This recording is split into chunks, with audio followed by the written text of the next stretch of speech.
Welcome to this instructional video on installing the Arnott Remanufactured front air strut for the Audi A8 D4 without sport suspension.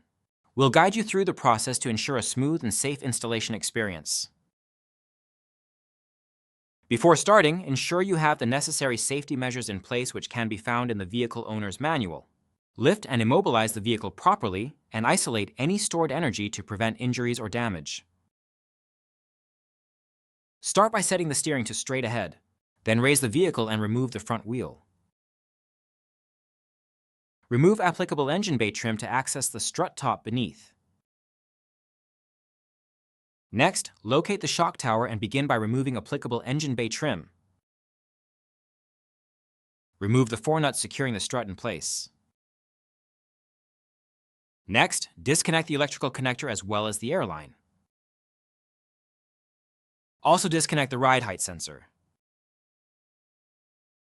Remove the rubber grommets from the spindle assembly. Also remove the sway bar end link bolt. Now loosen and remove the upper control arms to the spindle bolt. Also loosen and remove the shock fork pinch bolt. Do the same for the lower shock mounting bolt. Now lift the shock up and out of the lower mounting fork and remove the shock from the vehicle. The removal is now complete.